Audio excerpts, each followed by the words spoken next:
All right, today I am going to give my thoughts on the DLCs coming in JWE3 in the form of a PowerPoint presentation. Of course, we now know with recent information that the DLCs will not include the base game species. Those are coming in free updates, but we might be able to get some clues about update structure from some of the DLC species.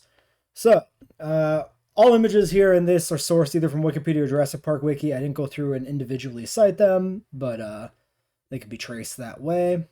And yeah, we're gonna build all this into a DLC bingo card. This was the thing I had fun with doing in JWE2, where I had this DLC bingo card. I was keeping track as DLCs were revealed, whether or not we would get a bingo, and to see if how well my predictions panned out. We didn't get it in two, I don't believe. So we'll try again, and I'll put a template out so that you too can make your own bingo card. That'll be on the Discord probably, or I'll put a link in the description, or both, or whatever, and you can make your own.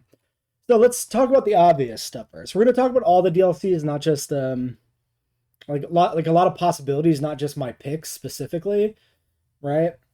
So the obvious stuff is Rebirth and Chaos Theory. So for the purpose of the bingo sheet, right, the rules are going to be the free space is a Rebirth species or Beckle-Spinax. Dealer's choice. In my case, I put down Beckle-Spinax. Because those are like obvious animals, they're like too obvious to actually be a bingo spot. The only animal in my mind that's you should freely be allowed to include on your bingo card outside of the free spot is Smilodon, because by virtue of it being a mammal, it's still a bit of a deep cut there as to whether or not it'll make it. And yeah, just for the sake of completion, I got all the Rebirth animals listed in here. So for the Rebirth DLC, obviously we don't know structurally what that'll be, probably a campaign. But we can make the assumption that the Rebirth mutants will follow the same logic of the other hybrids. There'll be no dimorphism for these animals, probably, and no babies, no male, female, It'll be the one design, and that'll be it. And then the DLC pack will logically probably include Titanosaurus, Aqualops, and Andrognathus. And this would coincide well with bringing back Geolopterus, perhaps in a free update, which would allow them to put the insect feeder in the free update, and then have that apply potentially to other DLC packs, not just like Rebirth, right? Part of the problem with JWE2 and the insect feeder is it never was used for anything beyond Geolopterus because it was part of that DLC for some silly reason, which made it awkward for them to use it in another DLC. So I could see it, like I see this, the insect feeder and the DLC problem is like a really strong argument for Geolopterus actually being in a free update instead of in a paid DLC. Plus, it wouldn't make any sense to put Geolopterus in a paid update that's based on Rebirth, because it's not a Rebirth animal, but it also doesn't make much sense to not bring Geolopterus back at the same time like Andrognathus is coming back, right? I think it's much more dubious whether or not we get the mystery nonsense salamander from Rebirth, an animal which has no name, still has no name, and is not based upon any particular real animal. It is a generic prehistoric amphibian, and so who knows if they'd put that in the game? That's completely a mystery. So the other thing we can talk about in DLC is what notable gaps remain in the roster, right? We have the full roster. We know what's in base game. We know what will be coming in terms of JWE2 base game animals that get back in. And we know what is probably coming in the form of the JWE2 DLC animals. If we just treat all those animals as coming back, then we can sit down and we can kind of figure out what other gaps there are, right? So in my mind, this is kind of a quick overview of the most notable gaps. So a lot of these actually came up when I was doing roster predictions. The inclusion of deep water made it seem very logical that there would be a new species to capitalize on the deep water mechanic, a species to show it off. And we didn't get that. We didn't get any new animals that interact with deep water. Furthermore, we haven't had a new Spinosaurid since JWE1 anyway. So, like, a Spinosaurid, I feel like, is a very high likelihood of getting in. There's, like, a really noticeable gap in the roster. both in terms of JW3 mechanics and just the broader like evolution history of updates. Like we need a Spinosaurid. Very similarly, we need an Abelosaurid. Uh, we'll be having a Majungasaurus variant for Chaos Theory, but I think a new Abelosaurid with a higher degree of paleo accuracy is something that we're very much overdue for. And I also think we're very much overdue for a new Hadrosaur. We haven't had any of these animals since JW1, which is crazy. I think we're due for a new large carnivore in a similar vein, because again, like we haven't had a new large carnivore since JW1, but we have had like a Giga variant and an Allo variant. Like there are things there, but I think a new species is something likely. And we'll go break all these down even further here in the upcoming slides. So yeah, I also put here separately the deep water semi-aquatics thing. Like a Spinosaurid is definitely one way to like sell deep water. But another way to sell deep water would be, crocs, potentially, or other animals that could be semi-aquatic. I think it's very strange that we don't have any Japanese dinosaurs when we have a Japan map. Very odd exclusion in my mind. I think it's very logical for a geographic region that gets a map to get an accompanying dinosaur. And for some reason they didn't do that. We have no new aquatics in JWE3. We got a new pterosaur, but no aquatic. So I think there's, very high odds of us seeing at least one new aquatic. Logically, we'll see multiple new aquatics. Our roster is still looking very sparse as far as long-tailed pterosaurs go, like pterodactylus, and like, actually, is Pterodactylus long-tailed? I don't know. But Ramphorhynchus, the Ramphorhynchoid pterosaurs, like the Jurassic and Triassic older pterosaurs, right? The vast majority of the pterosaur roster we have is short-tailed Cretaceous pterosaurs. I should have brushed up on my pterosaur anatomy for this video. Or, well, not anatomy, phylogeny. To see where the exact breakdown is there. But my point is, like, where are the pterosaurs with long tails? Another noticeable exclusion in the JW3 roster is the general sparsity of stegosaurids and ankylosaurids. This is partially remedied with the free updates, bringing back the base game animals, because then we'll get Euoplocephalus, we'll get Polacanthus, Kentrosaurus. Like, this will get patched up a bit, but we could still benefit from getting like a good paleo-accurate stegosaurid and ankylosaurid. It's been a while since we've had a new one. We got one of each in the JW2 DLCs, but early on. So I think a Stegosaurid and Ankylosaurid are reasonable possibilities.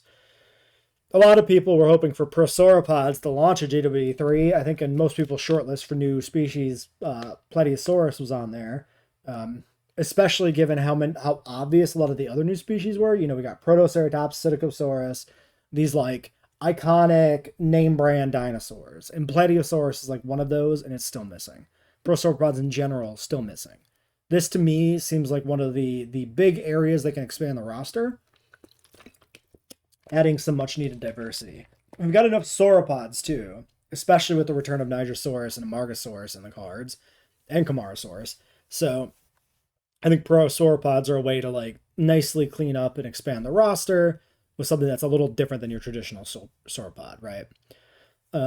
Also, similarly, I think Megaraptorans are underrepresented. All we have is Australovenator. It's not coming back at launch of JWE3. It's not coming back in a free update.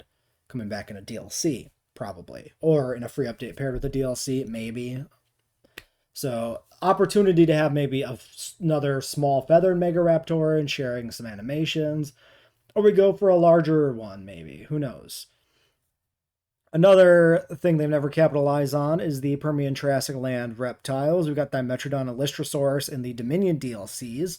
And then it never expanded beyond that. They never added any other land reptiles to the game that were not from the movies. We just got those two. This seems like another avenue ripe for exploitation. Some people talk about, oh, will JW3 have Cenozoics? And I feel like the Cenozoic line is a line they still don't want to cross. But Permian and Triassic land reptiles are in the game, and there's still a lot of interesting options there for creature diversity. Personally, I would rather see Permian and Triassic animals over Cenozoics, like very strongly so. these have much more history in the franchise than Cenozoics. They were making toys for permanent Triassic animals back in the first toy line. They were not making woolly mammoths. There's also just a general lack of Jurassic and Triassic animals in our Jurassic game. The roster is very heavily skewed Cretaceous. So I think that kind of needs to be cleaned up a bit in the DLCs too. We can go ahead and start talking about some other avenues now. In avenues for adding DLC. In JWE1, most of the DLC packs consisted of species that had some history in the franchise. We got the remaining JPOG animals. We got film canon animals that had, or semi-canon animals like Herrerasaurus and Proceratosaurus that weren't in base game. And that continued a little bit into JWE2. We got Alamosaurus because it is the skeleton in the visitor center of Jurassic Park. We got obviously the Camp Cretaceous animals, both with a targeted DLC and then filtering in other random animals in different spots. We got Stegosaurus finally. And so there's a lot of different avenues for like semi-canon or extended canon species that they could bring in to expand the roster. Oh, I should say, the reason some of these names are highlighted is these are ones I picked for my bingo card. So yeah, I should bring that up. Yeah, Begospinax is my free space. Smilodon's on the bingo card. So yeah. So the first thing we can talk about is the novel species. Novel species, this is something that comes up in the community a lot, and there's a lot of differing opinions on this.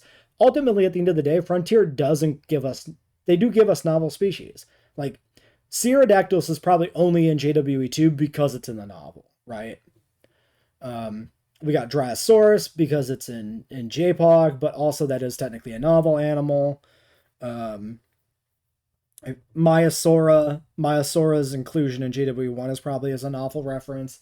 When they were building a Hadrosaur roster, they had a slot, and Maiasaura was the obvious inclusion for franchise history, right? The other four are canon. Well, not Centauros, sorry. The three of the other ones are canon, and then they put in one with a funky crest as well, right? So there's some, I think, some precedent for including novel species. Some of these are pretty obscure. Coelurus and Ornitholestes are arguably not even canon. Coelurus comes from the first novel, is the 16th species in development, but it's called like Coelurosaurus, and there's a lot of contradictory information. Most people consider this to be Coelurus, but like that's not very clear-cut at all. And the same token, Ornitholestes comes from the Lost World, where somebody identifies a carcass on a beach as Ornitholestes, but it's like a decayed carcass. This could have been any animal. This could be a velociraptor. Like, I think arguably in the context of the story, I personally feel that there's like no support for Ornitholestes being canon. I think that's completely nonsense, personally. But maybe, you know, this guy did just get a Hammond collection toy.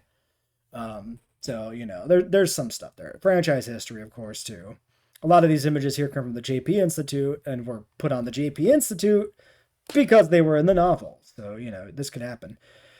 The more likely inclusions, I think, are the animals that actually are definitively seen on screen, or on page. Definitively seen on page. So Hadrosaurus, Hypsilophodon, Othnielia, and Procompsognathus are species in the original park in the novel. Obviously, Procompsognathus has changed to Compsognathus in film canon. We never see the other ones. Hadrosaurus does have a fact sheet in the Lost World in Roland Tembo's little dinosaur packet he's carrying around. You never see it on screen, though.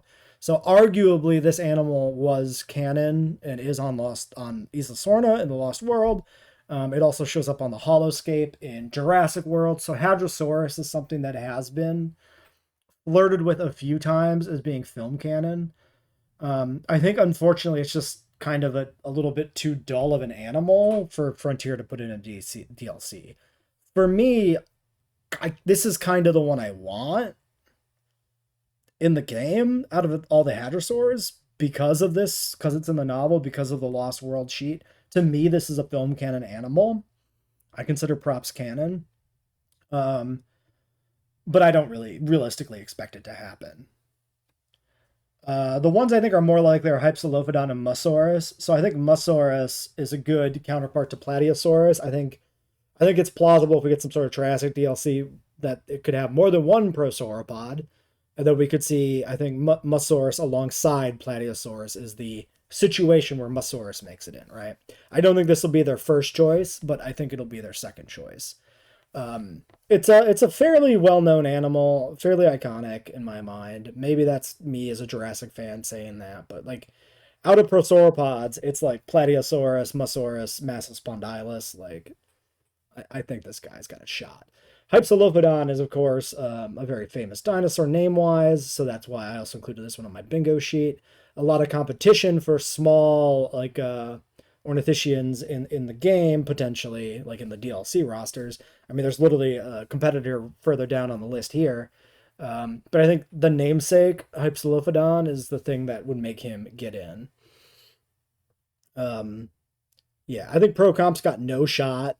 Procompsognathus is redundant with Compsognathus. It's also redundant with Stegosaurus because they're both small coelophysoids. So, like, the idea that Procompsognathus would make it in would be kind of crazy, having like 3 coelophysoids and 2 of them are just like the same thing. It just doesn't seem very likely. I would like to see it for like the full novel roster, but I just don't expect that to ever happen. And then lastly, we got Othnielia slash Nanosaurus. Paleontologically speaking, this animal is Nanosaurus. In the novel, it is Othnielia. That name has just been changed a few times since then. Different fossil specimens being sunk into the same species over time. I would prefer, hot take, if somehow we got a novel DLC, right, and it included every animal from the park, I would want Nanosaurus to have a name appropriate to the late 80s when the novel takes place, 1990, like at the latest or whatever, which would be Othnielia. I would want this thing called Othnielia. I mean, we have Dracorex in the game. We're going to have Beckel's Spinex when Chaos Theory comes out. These are also invalid species. There's no reason we shouldn't have this as Othnielia. So that's my hot take. But I don't think this guy gets in. I would like him to. It'd be neat if he could have a tree roosting animation to reference the novel too. That'd be pretty cool. There's some other franchise deep cuts we can get from the movies, specifically Fallen Kingdom. So Fallen Kingdom has a bunch of prop work that is not readily visible on screen, but showing a lot of carcasses and stuff. And these are based off like actual paleontological specimens. And the animals chosen were a little strange. They were chosen for the availability of the replicas for the film, not for canon reasons. So these are all, debatable semi-canon animals, essentially. And these are Teratophonius, Peloroplites, and Deinosuchus. Teratophonius being a smaller tyrannosaurid, Peloroplites being this ankylosaurid you can see on the other side of the screen, and then Deinosuchus being a croc. Deinosuchus is further notable for being in the Indominus Rex genome. Prime candidate for a croc DLC. Peloroplites is the one that is most visible out of these in terms of what actually is seen in Fallen Kingdom. This is the skeleton, I believe, in the lava scene with the tranquilized fucking Owen Grady trying to get out away from the lava with the Sinoceratops. That schlock. I believe that's the Peloroplites skeleton there. It also showed up in a field in the trailer that didn't make the cut. And Teratophonius's carcass was by the bunker, the geothermal bunker or whatever, where they're restoring the power and stuff, and with Franklin and Claire. You can just barely see it on film if you know where to look for it, but there's behind the scene film shots that show this animal off much more. Teratophonius was also originally going to have the role in the film that Allosaurus has in the actual cut. It was developed with like Teratophonius in the concept art, probably because they had the carcass props they were generating for the film. And then when it came time to actually like do the CGI, they changed it to the juvenile Allosaurus. Now I think Teratophonius has a chance of getting in. This is an interesting animal. This like smaller tyrannosaurid that's like not Eutyrannus, right? This would be like a feathered, probably feathered, maybe not, smaller tyrannosaur with a proper like tyrannosaur, 2-fingered like arm proportions, whereas Eutyrannus is like a very large proceratosaurid, so it's got the 3-fingered bigger arms. I think this guy has a spot on the roster. I think this is precisely the kind of like deep cut franchise pick that they could put in DLC. Deinosuchus, I think, is more likely to get in if they do a Croc DLC, which I think is in the cards, just on merit of being like Deinosuchus, right? but he's got enough franchise history that like it gives him additional points, right? So I put him on my bingo card. We'll cover more Crocs later in the slides. Another place we can get some deep cut choices is the Holoscape. This is from Jurassic World, the movie, 2015. And it is mostly shown on like the website and like some behind the scenes stuff, but it is present in the Innovation Center in the film. You just don't get a particularly good look at it, if I remember correctly. Maybe you do get a good look at it in the film. I don't remember. It's been too long since I watched it. I think the Holoscape was the intended species list for Jurassic World. This is not an opinion carried by most people, but it's supported by the film in my mind. But it has definitely been decanonized by Fallen Kingdom to not be the case. The reason I think it is because it has precisely 14 herbivores, and they say in the film there are 14 herbivorous species on the island. And to me, that is the sign. Because nobody else has ever, no franchise media, no deeper lore, no marketing materials ever explained the 20 species roster of Jurassic World. And the Holoscape is the only thing that makes it make sense. Or provides a take on that roster. So these animals would be deep cut animals that could maybe make it in. The problem I see here is most of these animals aren't terribly interesting. We've got Elaphrosaurus is definitely the most interesting of these. Interestingly enough, Elaphrosaurus actually shows up in the Jurassic Park comics from the early 90s, so he's got a few points in his favor. We have Hoplitosaurus, which is like a polacanthid ankylosaurid. This guy is pretty interchangeable with Polacanthus and Pleuropleides. They're all pretty interchangeable. I mean, you could honestly probably just have the Pleuropleides skeleton from Fallen Kingdom be Hoplitosaurus if you were inclined. Or have them both just be, like, Polacanthus in game. Like, there's not too much that sets this guy apart. Lesothosaurus is more interesting. This is like a very early Jurassic, early Ornithischian. This is kind of like, you know, the kind of the prototype for like Hypsilophodontids and Hadrosaurs and all those fellas. Problem is he's, you know, ankle high, which doesn't necessarily rule him out, but there's also a lot of competition for like these smaller Hypsilophodon style Ornithischians. So yeah, Nipponosaurus, this could have been a candidate for a Japanese dinosaur with some franchise history. However, the island this was found on is actually now a Russian island. Nipponosaurus was named back in like the early 20th century, so he doesn't quite meet the requirements for actually being a Japanese dinosaur per se. Also, he's just kind of a smaller Corythosaurus. He's not terribly interesting. And then finally, Hadrosaurus was also on the Holoscape, so like, yeah. I ended up not putting any of these on my bingo card. I think the most likely one would be Elaphrosaurus. Elaphrosaurus is probably a pretty interesting animal, but it's also incomplete. I have a cousin of Elaphrosaurus, we'll see later in the slides, that I think is the more likely animal to get in. I think the Holoscape roster is like obscure enough that the Frontier is not going to put these in. Another interesting angle is cut content. We knew about some animals that were cut from JWE2. These were data mined like way before the end of JWE2's lifespan, like halfway through the DLCs. And it included Guanlong, which ended up making it into JWE3. And it included Stegosaurus, which ended up actually making it in much, much later in the final DLC of the game.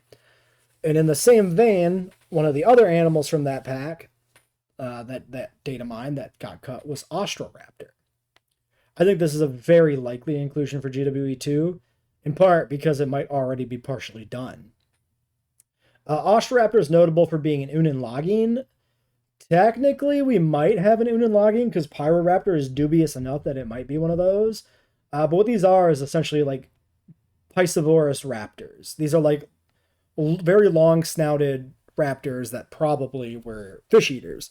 So this would be possibly another raptor that could take the fishing or the swimming animations and like the... I don't know if Pyroraptor eats fish when it's swimming or if it just swims in deep water, but some of the animations from Pyroraptor could be recycled into this guy for deep water interaction. And it would just be interesting to have like more animals that eat the fish feeders from the fish feeders on land. And this is like a perfect candidate for that. Also, Austroraptor is one of the largest raptors we know of. This thing is like Utahraptor size, but nowhere near as bulky. It's a much more limber and thin animal. So we have very interesting position in the park in terms of like size and like general vibe, right? I think this is a perfect animal to add to the game. So he made it to the bingo card.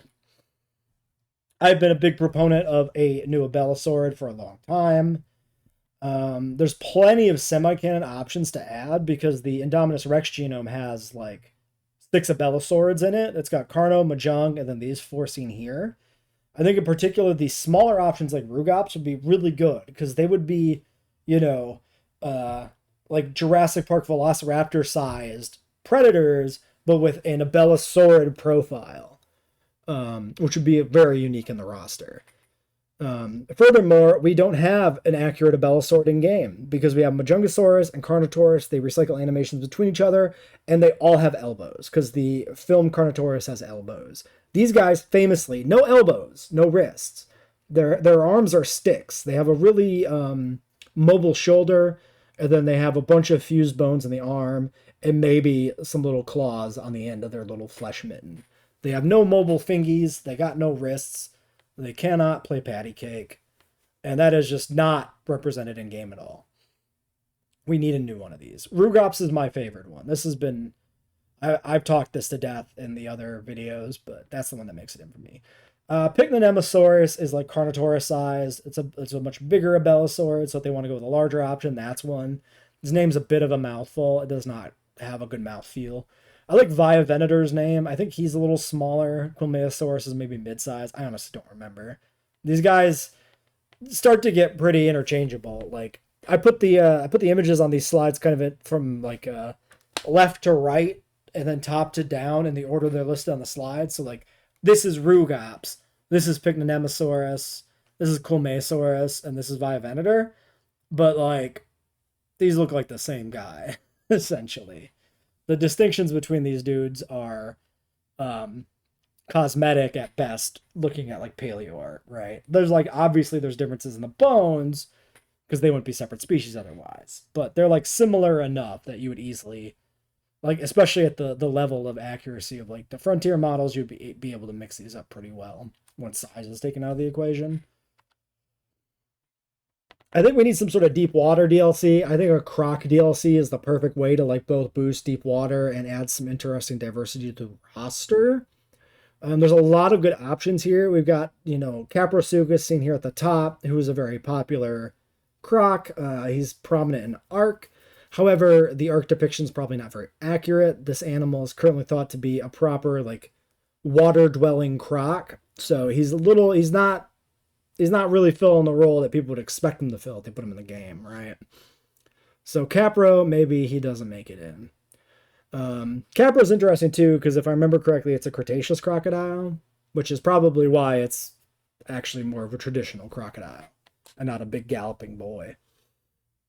Now, if you want something that is walking around land and being a little more like a predatory dinosaur, Postosuchus is a decent option. He's not hugely big. You can see the size thing here with Posto that shows he's up to human waist size, but he's big enough to be in the game. And a bipedal crocodile would be a pretty interesting inclusion. In the same token, Ornithosuchus is another option that's like Postosuchus, but happened to have a Jurassic Park toy back in the day, so he's got a little more franchise history. But I think the best option is Prestosuchus, which is the one I put on my bingo card. This is like the largest Triassic predatory croc. So he's like the perfect option for a larger terrestrial predator.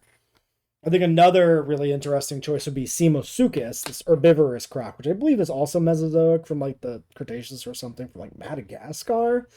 This guy is very popular. People love Simosuchus. He's a little like herbivorous pug crocodile. He's adorable. Problem is he's really small. So I don't know if he would make it in because of his small size, but if they did do like a dedicated croc DLC, an herbivorous croc would be a great way to like mix up that roster, right?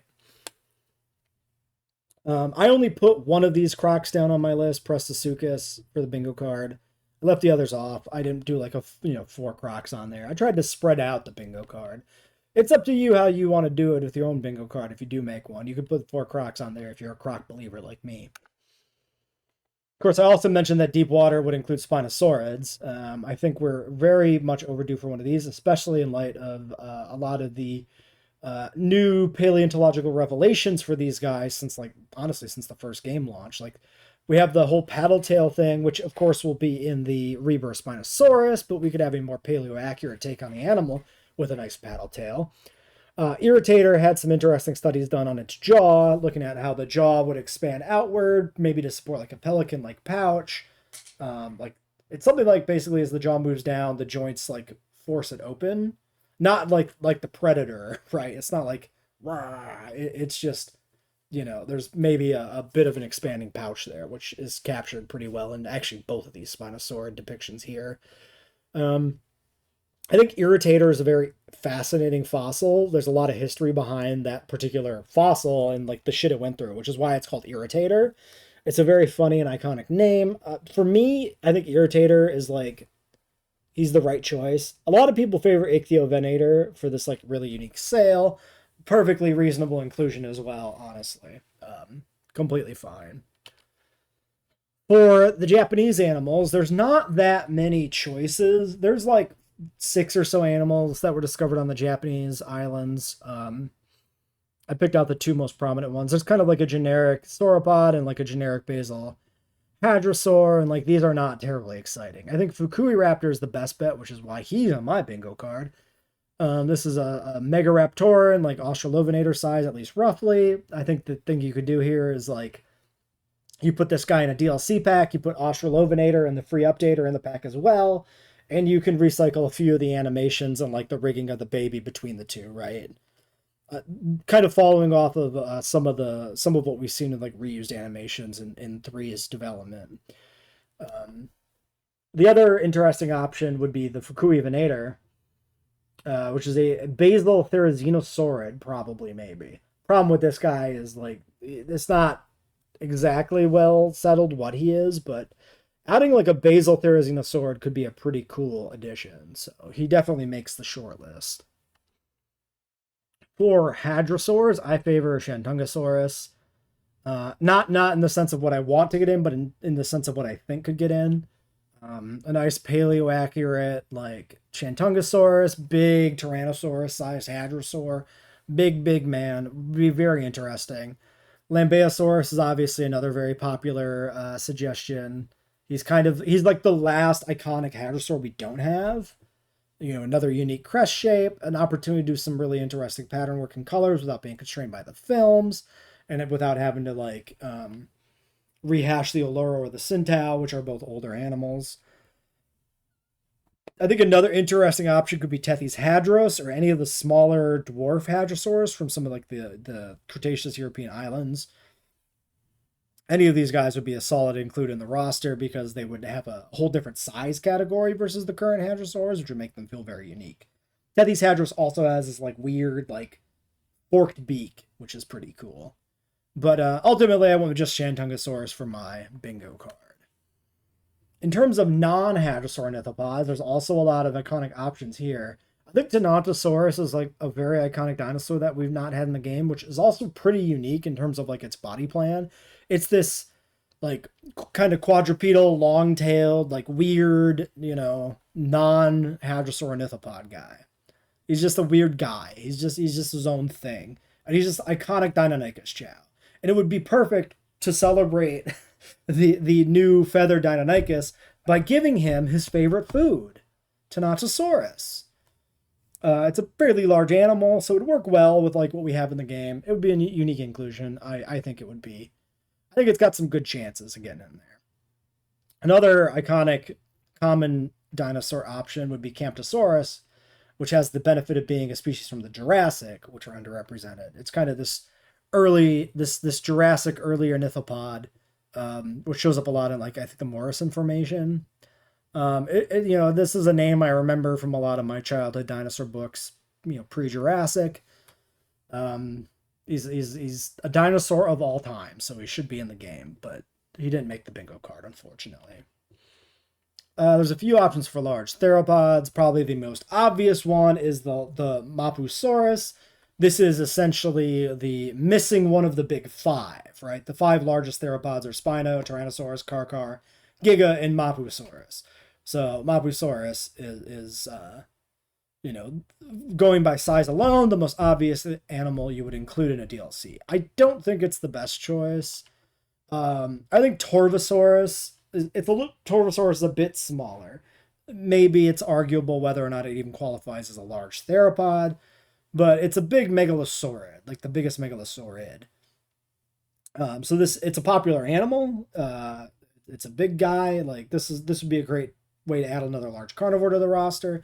There's a lot they could do with the depiction. I think literally like the example we have here for this Torvosaurus, like the patterning on this guy is gorgeous. I really like the way this one looks with the stripes. It's also, we don't know if the deluxe animals are coming back for free or not. So this could be another case of like, they could pair this with Megalosaurus, right? So you get Torvosaurus, Megalosaurus, you get a baby that, for each of them that shares some animations and design work, again, following the template of what we've seen with the animation work in JWE3 for the juveniles. He made my bingo card. That's my pick for like a large theropod. Alongside Megaraptor is my second pick. So both of those make the bingo card. I think Megaraptorids are pretty cool and interesting, and they're underrepresented. I think Mape and Megaraptor are the two obvious inclusions for a larger Megaraptoran. Fukui Raptor already took my spot for a smaller one. So these are the two obvious other options for Megaraptorans. And I think Megaraptor gets it on name alone. Mape is a cool name. He's a unique thing. But Megaraptor, come on. It's called Megaraptor. Another honorable mention I wanted to put in here is my boy Neovenator. This is a early Cretaceous Allosauroid. So like Allosaurus, but he made it to the Cretaceous. It's not that special, but it's kind of neat. Generally the Allosauroids have been replaced by the Carcharodontosaurids. They're descendants once they hit the early Cretaceous, but this guy is kind of maybe a late surviving proper Allosaurid. I think that's kind of cool. And Neovenator is a pretty neat name. So another option. Didn't make the bingo card, though. I don't think he's that likely. Another angle they could do, paleoaccurate Dilophosaurus is a very commonly requested thing a lot of people want. It's very unlikely to happen. Not impossible, just unlikely. But a workaround could be for Frontier to pick a similar animal and do a nice paleoaccurate version of that, and have that sort of be the paleoaccurate Dilophosaurus stand-in. The obvious option for this is Dracovenator, closely related early Jurassic large theropod. This guy is just alternate Dilophosaurus. So he was worth mentioning here too. I think it's possible that he could happen, but he did not make my bingo card either. Of course, we need to talk about more feathery fellas. I mean, the feathered species continue to be a very popular and be a strong selling point of the Evolution franchise. Obviously, this started in the middle of JWE2 with the new feather tech, and 3 can really build off of that and expand. So really, you could end up kind of having whatever they feel like in here, but some of the more obvious options that I picked out were these three. Duonicus is a recent weird Therizinosaurid with only 2 claws on his hand instead of 3. I think he's a little smaller too. So this would be an interesting counterpart to Therizinosaurus. He would still be kind of the same, similar proportions and whatnot. A little more paleoaccurate in proportions with more of a gut. But he could still reuse some of the existing Therizinosaurus animations and whatnot. I think Anzu could be... Oh, I misspelled Oviraptor. I'll never live it down. I think Anzu could be a really interesting inclusion, and he's the one I put on my bingo card. He kind of flushes out the gap in size between Oviraptor and Gigantoraptor, right? We got the littlest guy, and we got the biggest guy. Anzu is like man-sized. He's from Hell Creek, which is an iconic ecosystem. We've got a lot of Hell Creek animals in the game. It would be really fun to actually kind of get them all, or all the common ones, to build more Hell Creek ecosystem type stuff. And his name is Anzu. That's dope. He's a pretty well-known Oviraptorosaurid. I think he's a good inclusion. And then Bipiao. Bipiaosaurus is interesting for being a Therizinosaur that we actually have some real-world color information. Unfortunately, he's just kind of brown. So he didn't make the bingo card. That's not enough. It's interesting, right? It's a reason to put an animal in the game when you know the real colors. This is why Sinosauropteryx is in the game, probably. Because there was a chance for them to like paleo accurately represent the animal with like the real patterning and coloring that we knew for the animal. And so that definitely is something they've been taking into consideration for the animals they add. Prosauropods. Plateosaurus is probably the single most obvious new species to get in a DLC. Like, if we do not get Prosauropods in JWE3, I will lose my mind. Because, like, people have wanted these guys since JWE1. They've never shown up. And, like, Frontier has shown a willingness in DLCs to put out new types of animals, very unique animals with unique rigs. And even the new species we have, for the most part, in JWE3 are fairly unique. Psittacosaurus is pretty unique. Protoceratops is pretty unique.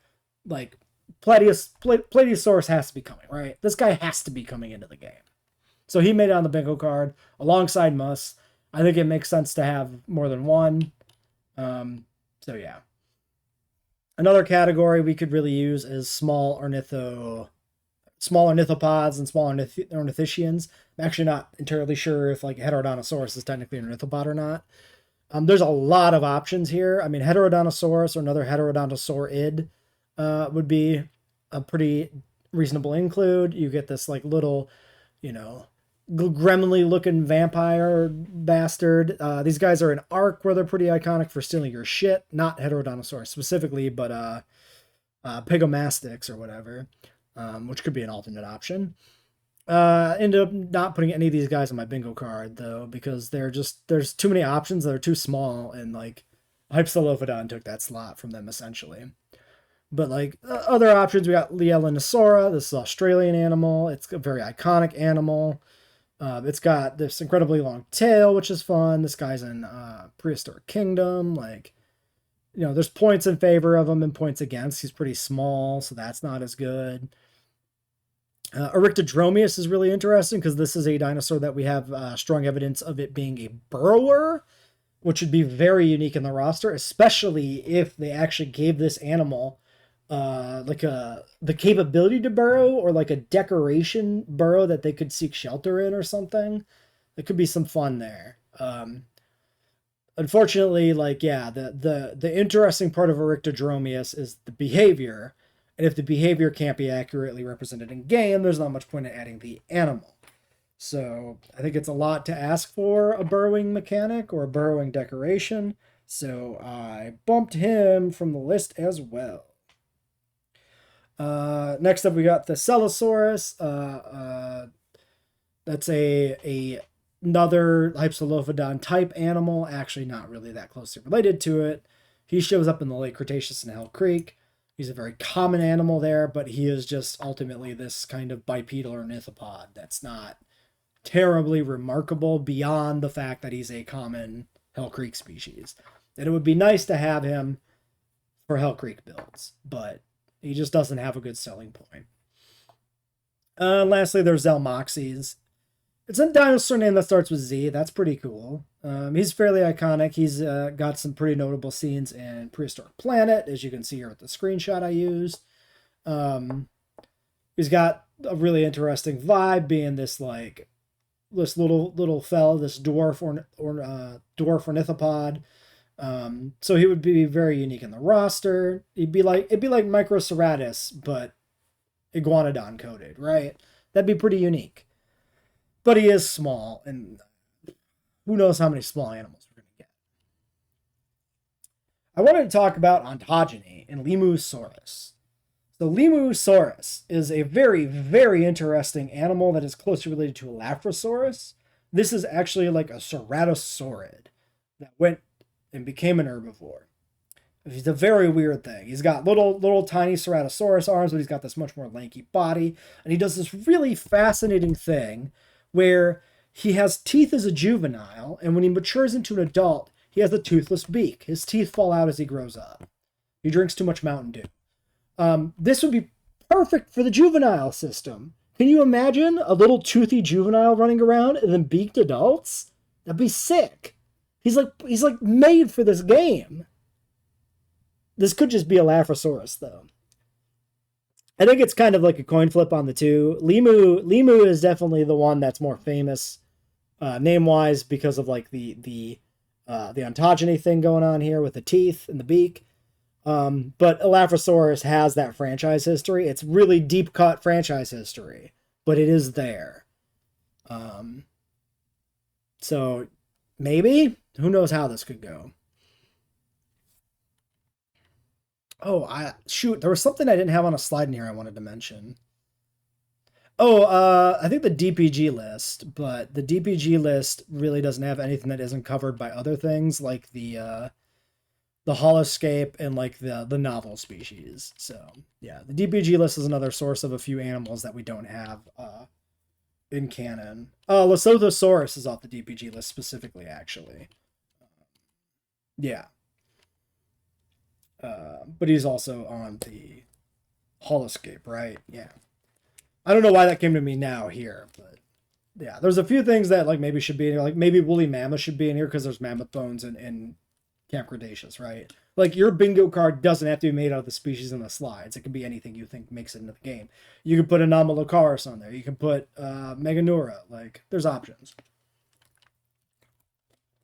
I mentioned before, of course, that I think we're kind of due for a new Stegosaurid and a new Ankylosaurid. I think the Stegosaurids suffer from a lack of options. Tujangasaurus is like an old classic, but he's just another Asian Stegosaurid. He's like Kentro or Huango or Chungking. Like, he's not that different. It would be nice to have a more accurate version of some of those animals, sort of, in the form of this guy, but, like, how much would he really change? Probably not that much. Probably the better thing is Miragaia. This is a newer, more unique and notable Stegosaurid. It got a little bit of press when it was discovered. It's got a much longer neck, more interesting and unique proportions, and a tons of plates that, like, then form into these spines going down the tail. This would give him a very different silhouette than most of the other Stegosaurids. I think it would do a good job standing out. I think it's a popular animal. I think Miragaia's got good odds of getting in. So he's on my bingo card. The Ankylosaurids have a lot more options in my mind. There's a lot of these guys that I could see arguments for getting in. In terms of like traditional options, Borealopelta is very famous for being one of the few non-avian dinosaurs we know the color of. This guy was red. Problem is, this guy is also just the JWE Notosaurus. I don't mean that like Borealopelta would just be a rehash of the Notosaurus. I mean the Notosaurus in Jurassic World Evolution is literally the Borealopelta. They based the Notosaurus, an animal known from fragmentary remains, but an animal that goes back really deep in history and is the name for the entire group of animals, the Notosaurids. They based that off the much more complete and much more well-known Borealopelta. You can literally see how much this guy actually just looks like the Notosaurus we have in game. So that's a big problem with actually introducing, the better animal, the Borealopelta. This guy's one of my favorite Ankylosaurids. I would love to have him in. I don't think he'll ever get in. Edmontonia is another option here. He's, again, kind of just an Ankylosaurid, but this is another very famous one going by name. It'd be kind of funny to have another Edmonton dinosaur. But ultimately, he doesn't add enough, really, to like get into the roster. And then Hylaeosaurus is notable for being one of the very first dinosaurs ever discovered. This is one of the big three. It's Hylaeosaurus, Iguanodon, and Megalosaurus that went into naming Dinosauria. When Richard Owen named Dinosauria, and defined it as a group, he defined it based on these three first discovered dinosaurs. So we have Megalo, we have Iguanodon, but we don't have Hylaeosaurus. And the reason we don't have Hylaeosaurus is, again, it's not terribly remarkable, unfortunately. But, there's a lot of history there. We also have Ankylosaurids, but cooler. We have the new hotness, Spicomelus. This guy is metal as fuck. He's got a billion spikes coming out of his neck that are connected to his freaking bones. He's crazy. He's super spiky. He would be incredibly unique in the game. He's like in the forefront of people's minds. He's actually not a super new discovery. He's like 5 years old or something, but new material was discovered that made us realize that this guy was actually the shit. So it's like the perfect time to add him to the game. Interestingly enough, there's been plenty of other cool ankylosaurids discovered relatively recently, in the form of Stegoros, which revealed that the Gondwana, the southern ankylosaurids, didn't have the club tail you're familiar with from like Ankylosaurus. They had like an axe tail. They had like multiple fused osteoderms forming not just like an axe blade, but like an extended uh, kind of blade type structure, which is very cool, very unique. Um, so there, I think there's potential for honestly both of these kinds of guys to make it in. I think Stegoros or Antarctopelta, which is just Stegoros but better or bigger rather, probably Stegoros with bigger because it's fragmentary more so than Stegoros is. Like we don't have the tail, but it appears to be closely related, so probably have the tail, right? I think one of these two and then Splycomelis could definitely both get into the game. They're both pretty unique takes on the Ankylosaurid body plan. They would be pretty cool. Honorable mention I've had to put on the side, Salitosaurus, Jurassic, kind of proto ankylosaurid bipedal, like another good option. There's definitely other animals I missed from these slides, by the way, like 100%. I've literally thought of animals after I made the slides, and I'm like, I'll just try to remember to mention it, but like, I forget. We might as well talk about Marginocephalia. It's kind of a joke that we've been making in the community that we have 1 billion ceratopsids in the game. And so ultimately, we've really got enough of these guys. Like, we got 3 new ones in JWE3 already with Proto, Citico, and Loki. Like, we really don't need more, probably. The one that stands out to me the most... Oh, and Aqualops on the way with Rebirth, of course, right? The one that stands out to me the most is Leptoceratops. It's a pretty iconic animal. It's a different kind of ceratopsian. This is like the leptoceratopsians or whatever the hell they're called. They're kind of a different form of ceratopsian. But it is kind of Protoceratops-ish, so maybe. Ended up not making the bingo card. I think a new quilled Pachycephalosaur could be good. Stegosaurus is probably the best bet there for like options. But again, I don't feel like that confident that they'll actually go ahead and add one. I think it would be good, but like, are they going to actually make that leap? Maybe not. In terms of like regular ceratopsians, maybe like Diabloceratops could be a thing, but I don't think it's really needed. By a similar token, I don't think we really need any sauropods, but there are plenty of decent options for sauropods. The one people have been asking for is Argentinosaurus, but with us getting Patagotitan, I just don't see Argent fitting in that roster alongside it. They're just too similar. Another interesting option would be Cetiosaurus. This was the first sauropod ever discovered, so it's from England. It's, I believe, kind of a generic, like, in-between sauropod, like middle Jurassic, like, kind of, some traits kind of reminiscent of, like, all the rest of the sauropod family tree, right? Because it's in more primitive form. So it could be a decent inclusion. Another option would be something like Magyarosaurus. It's a dwarf sauropod, so you're talking something like even smaller, like than a Margosaurus, maybe slightly smaller than a Margosaurus, but with more of like a Titanosaurid body plan. So it'd be pretty unique because like the small sauropods we have now are these like short-necked forms, and this guy would have a whole different profile while still being little. However, Magyarosaurus is a bit dubious right now. Probably being split up into a few different species. So maybe one of those would be the better inclusion. I just put down Magyarosaurus as kind of the catch-all option and kind of the most famous name that, came to my mind when I was thinking of one of these. Continuing on, we also could have Bahatosaurus. I do have here alongside returning Amarga. This was before I wrote these slides before we had the announcement that the base game animals would return in DLCs. So there's no longer an argument for Bahatosaurus as like an Amargasaurus counterpart in a DLC because Amarga is confirmed to be free update. But it's still an option. This guy was discovered, I don't know, 5 years ago. He's kind of an alternate Amargasaurus with like the forward-facing spines.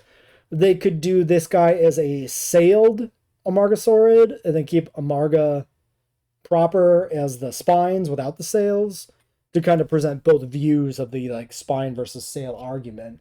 I do believe the sail is considered to be the correct argument at this point in time. There's, I think, some pretty compelling evidence that they were probably sailed. But yeah, if they don't change Amarga, then maybe they want to do something else to represent that.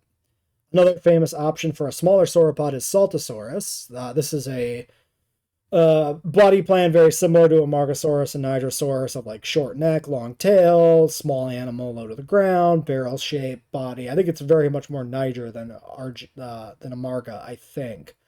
But it's notable for having a lot of osteoderms associated with it, so a chance for this like smaller armored sauropod would be pretty unique. Plus, it's got a lot of name recognition. Saltosaurus is, an animal I've been hearing about longer than Jurassic Park, so could be a good inclusion. I also had to throw my boy Supersaurus on here. I'm a big fan of Diplodocids. I think a new, more paleo-accurate Diplodocid would be really cool. Supersaurus, he's big, he's long, he's the bigger Diplodocus. That's like perfect. Throw him in the game, do it. Of course, none of these made my bingo card because I think we have enough sauropods. I think prosauropods are the direction they'd go for more long neck friends, and not proper sauropods.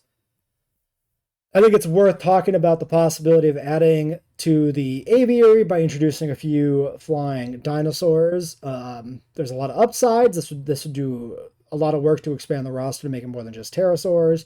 A lot of these animals, we have pretty good ideas of what their real colors are. Small animals tend not to preserve well, and so there's kind of this little, it seems to me there's kind of a tendency for us to get like some really good fossils for these guys, because the environments they do even preserve in tend to be incredible preservation environments, and then we get like feathers that we can discern the pigments in, which is how we know the colors of like Anchiornis, Archaeopteryx, and Microraptor. To me, these are like the three most notable ones. Obviously, Archaeopteryx and Microraptor are renowned animals. Anchiornis less so, but Anchiornis has the most interesting color palette of the three IRL, with this kind of brown on the face and like these white feathers on the legs and wings. So I put him down. There's also like Yi, which is a bat-winged dinosaur, very unique, but again, very small. And so that's kind of the argument against these guys. These would all be itty-bitty little tiny aviary guys. These are like chicken-sized fellas. I don't know how many small dinosaurs they'd really want to add to the game.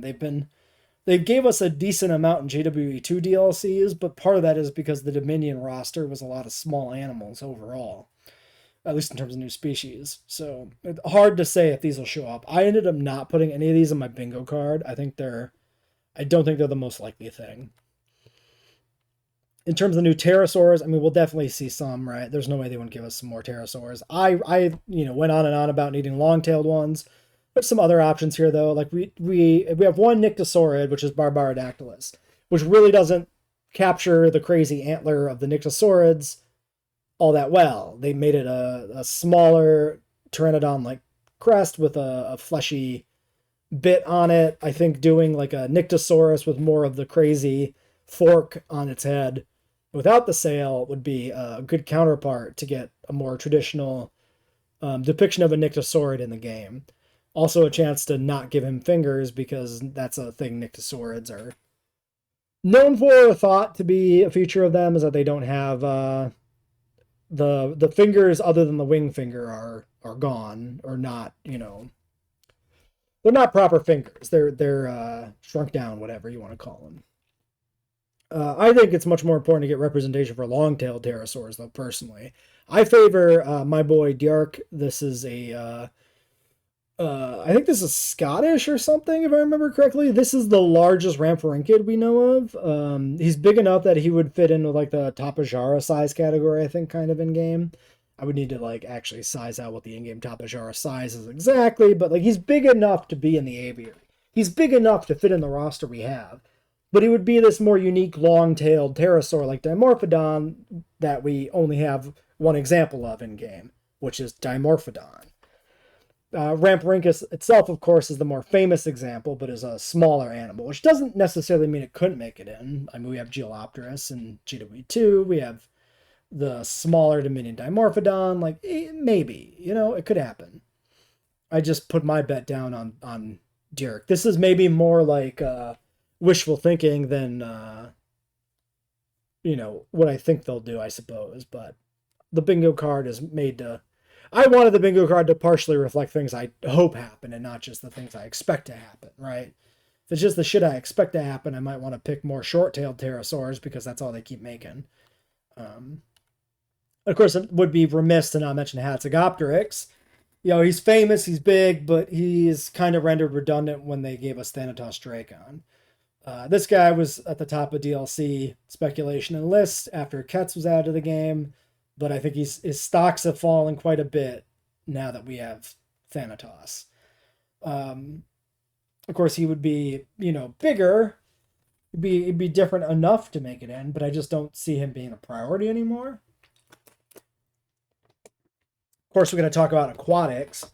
The aquatic roster in JWE2 by the end had become pretty diverse. We got fish, we got, other fish that's a shark, we got a turtle, like a good range of things. Novosaurus was interesting as this, Triassic weird fella. And so there's a lot they could do to continue expanding on the roster. We could see amphibians. This is maybe more likely if we get the weird amphibian from Rebirth, but Ichthyostega or Kulasuchus or Diplocaulus are all some pretty iconic prehistoric amphibians that we could see get in. Ichthyostega is kind of just like big prehistoric salamander, but he's got like 9 fingers and toes, and that's kind of neat. Kulasuchus, of course, has this iconic dickhead, so they could put him in. And he's also I think he's a temnospondyl, right? He's from Cretaceous Australia, early Cretaceous, if I remember correctly. Going off of memory, I didn't look that up, of course, so I could be wrong. But it would actually be interesting to have, a Mesozoic amphibian specifically. He was around when the dinosaurs were around, Another interesting option would be a Metriorhynchid, perhaps just Metriorhynchus itself, maybe a different one if there's a bigger option. He's this, the Metriorhynchids are like this line of like fully aquatic crocodiles, which are really cool. They're not represented in the game currently. This would be like the perfect other reptile to add to the aquatic roster. Another interesting reptile would be Placidus.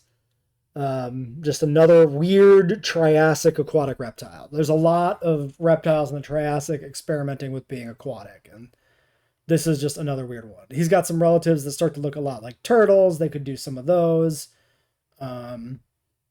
There's a whole lineage here that I could have included. I just threw down Placidus specifically, cuz.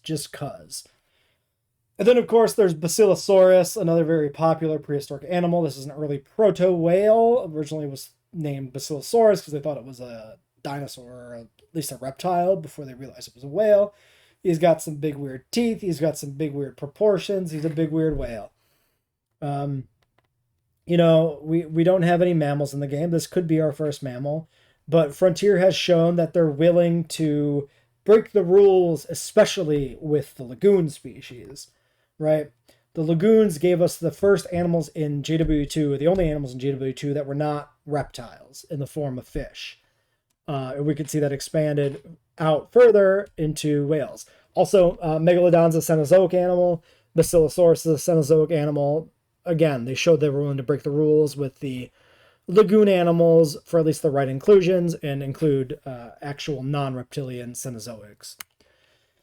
We could see more fish, of course, now that we've broken the seal on fish. Some of the obvious options, there's Leedsichthys, this like really, really big fish. The problem with Leeds is he's just kind of a fish, but the upside with Leeds is that he's a fish that fucks your shit up in Ark. So people like this guy. He's very iconic to Ark players. Not to bring Ark up too much, but like Ark is responsible for elevating some animals and standings amongst more casual paleo fans.